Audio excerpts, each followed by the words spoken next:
जय हिंद दोस्तों आज हम बात करने वाले हैं बहुत ही कॉमन जॉइंट डिजीज के बारे में। जी हाँ दोस्तों, आज हम बात करेंगे जोड़ों के सबसे कॉमन प्रॉब्लम के बारे में। आज हम बात करेंगे ऑस्टियोआर्थराइटिस के बारे में। दोस्तों आज हम इस वीडियो में ऑस्टियोआर्थराइटिस कैसे होता है, कौन कौन से इसके लक्षण हैं, कौन कौन सी कारणों की वजह से ऑस्टियोआर्थराइटिस डेवलप होता है और होम्योपैथी में कौन सी ऐसी दवाइयाँ हैं जिसकी मदद से हम ऑस्टियोआर्थराइटिस में काफी हद तक आराम पा सकते हैं। तो दोस्तों मेरे साथ वीडियो में अंत तक बने रहिए। मेरा नाम है डॉक्टर कुणाल ब्रह्मभट्ट। स्वागत है आपका साई होम्यो सेवा केंद्र में। तो चलिए दोस्तों वीडियो को स्टार्ट करते हैं।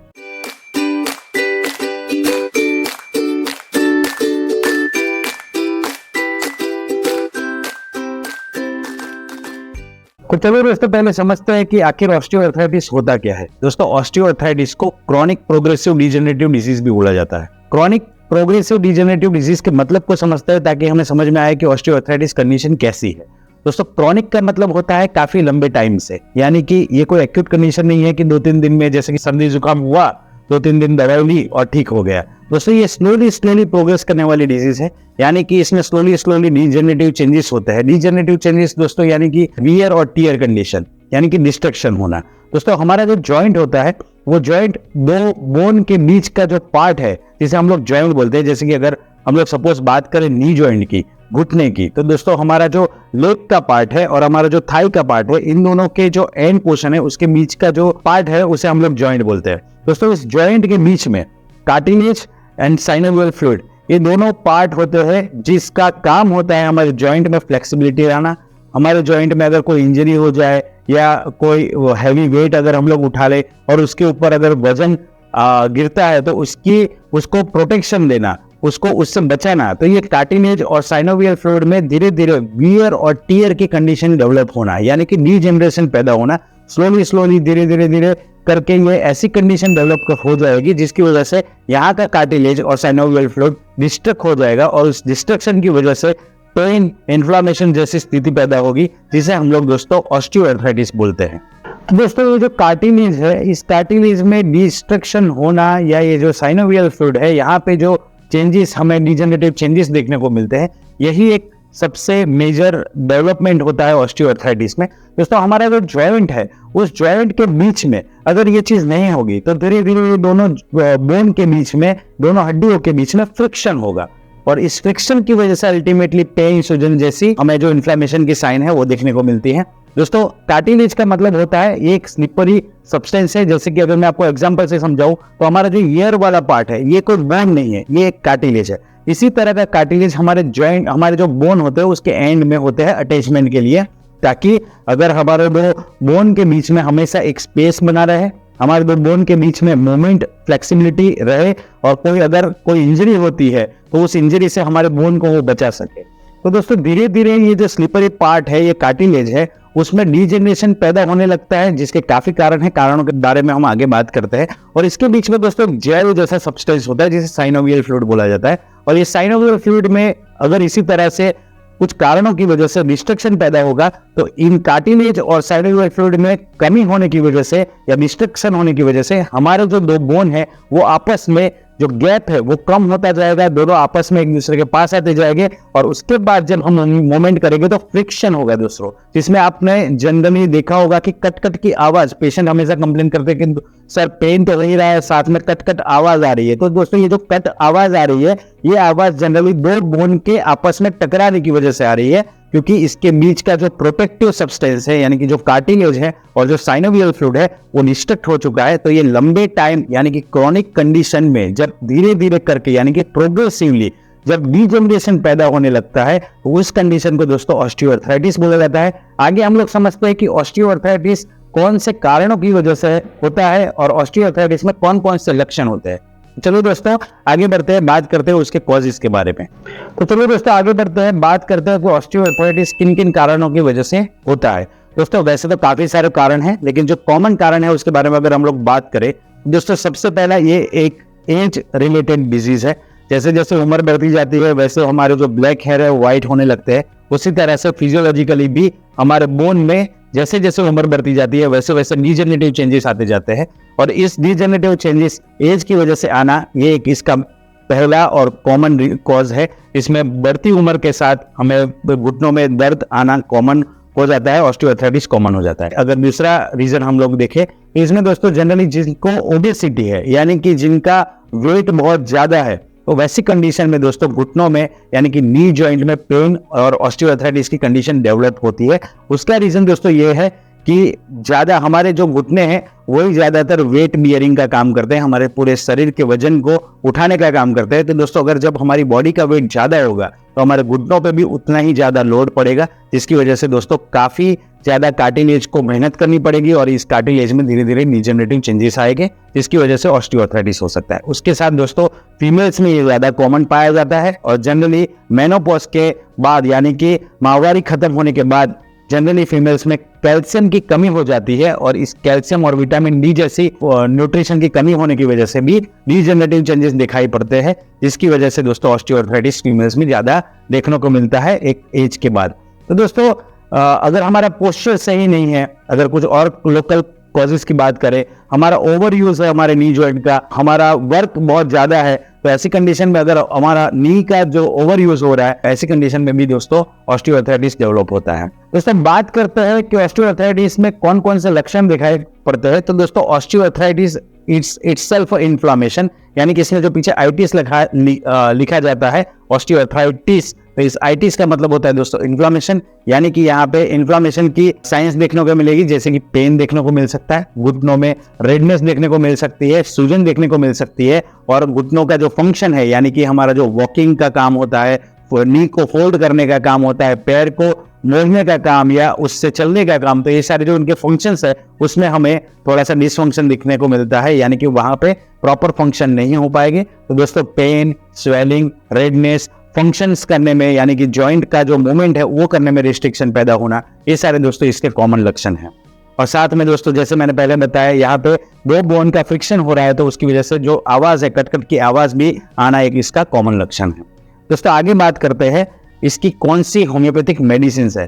दोस्तों वैसे तो बहुत सारी होम्योपैथी मेडिसिन है जो ऑस्टियोआर्थराइटिस में काफी हद तक आराम देती है। जैसे वीडियो के स्टार्टिंग में मैंने आपको बताया था कि हम लोग बात करेंगे कि होम्योपैथिक मेडिसिन कौन सी है जो इसमें काफी हद तक आराम दे सकती है, क्योंकि हम यहाँ पे क्योर की बात नहीं करेंगे, क्योंकि दोस्तों जो डिजेनरेटिव चेंजेस की वजह से बोन जितना घिस चुका है वो तो वापस ठीक नहीं हो सकता, लेकिन इसकी वजह से जो इन्फ्लामेशन हो रहा है, जो इसमें पेन हो रहा है, जो स्वेलिंग हो रहा है, जो रेडनेस हो रहा है, उसमें बहुत सारी ऐसी होम्योपैथी दवाइयां है जो काफी हद तक आराम देती है।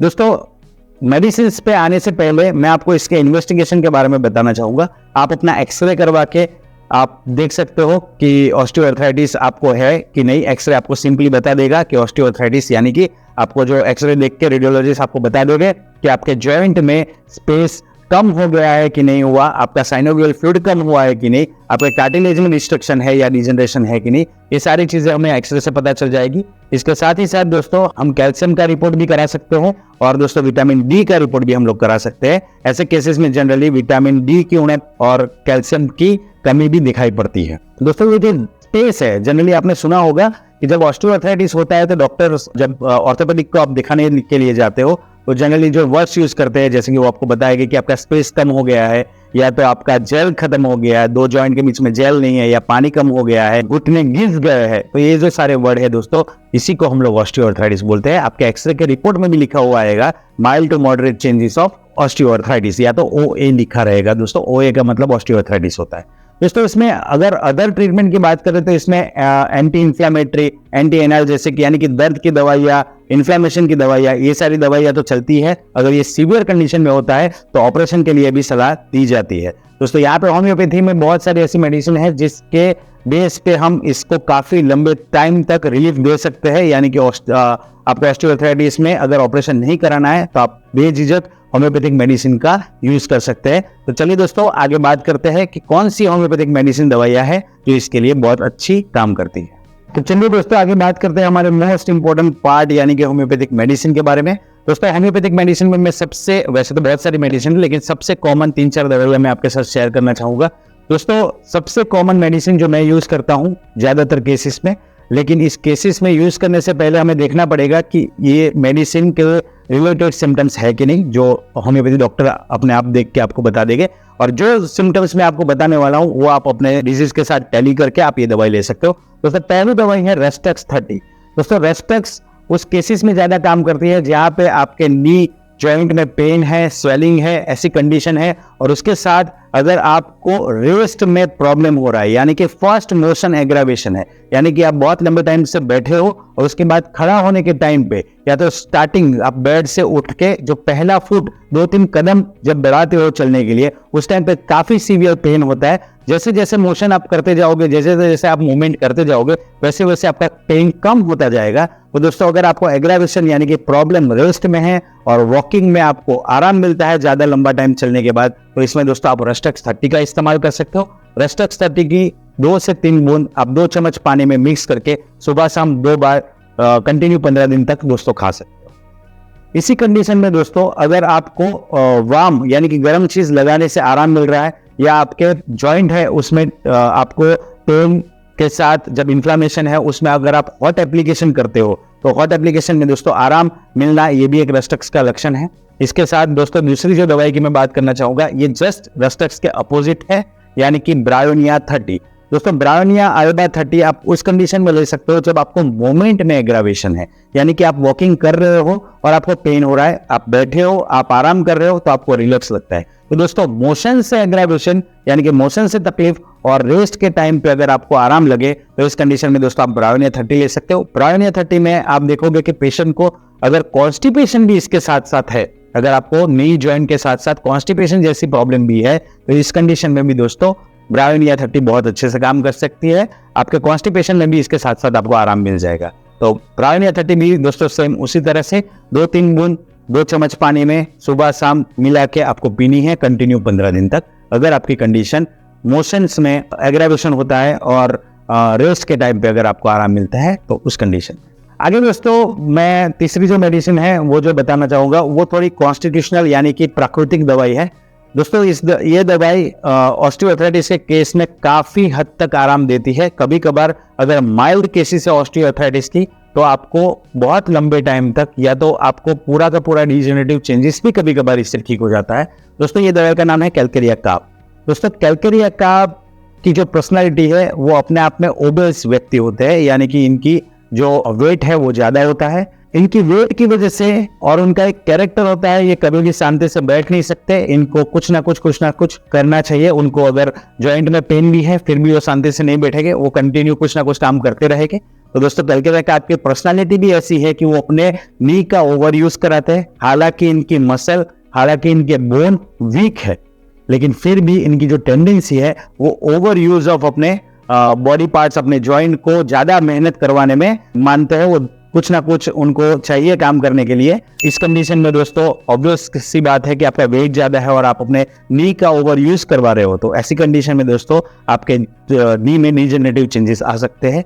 इसके साथ साथ दोस्तों कैलकेरिया कार्ब वाले व्यक्ति को अगर पहचानना है, तो उसका एक सिम्टम्स है कि उनको मिल्क से एवर्सन है, वो मिल्क ज्यादा पसंद नहीं करके, उनको गैस्ट्रिक प्रॉब्लम होता है, जनरली उनका पेट ज्यादा खराब रहता है, उनको स्वेटिंग ज्यादा होता है, यानी कि हेड के पोर्शन में, बैक के पोर्शन। और इनका दोस्तों एक चीज है, ये लोग फेयर होते हैं, फैट होते हैं, फ्लैबी होते हैं, तो थोड़े से फ्लैबी होते हैं, लेकिन इनकी मांसपेशियों में वीकनेस है। भले ही वो मोटे हैं, लेकिन उनका जो जॉइंट है, उनका जो बोन है, उनके जो मसल्स है वो वीक है।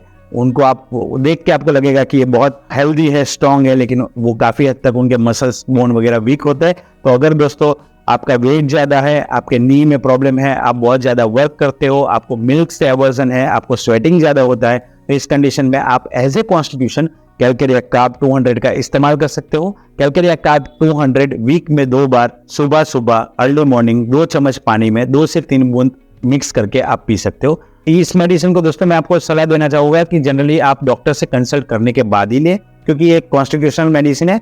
रेस्टेक्स ब्रायोनिया जैसी दवाई सिम्टोमेटिक काम करती है, तो उसमें आप continue symptomatic as a symptomatic medicine उसको खा सकते हो।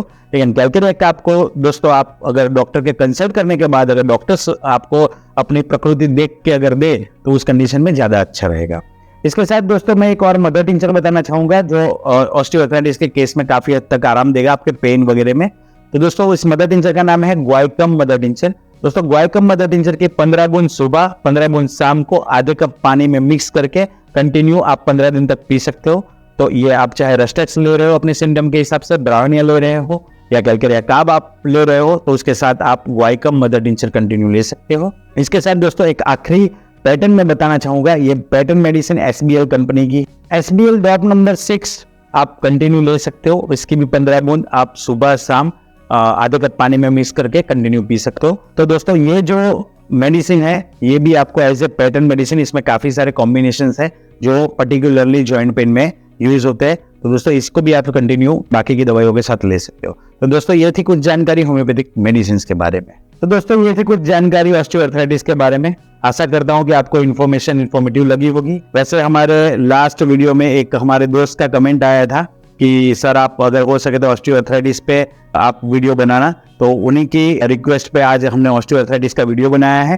दोस्तों आप भी अगर कोई बीमारी के बारे में जानना चाहते हो तो आप प्लीज कमेंट करें, हम आपके कमेंट देख के ही उस डिजीज के बारे में आपको बताने की समझाने की कोशिश करेंगे।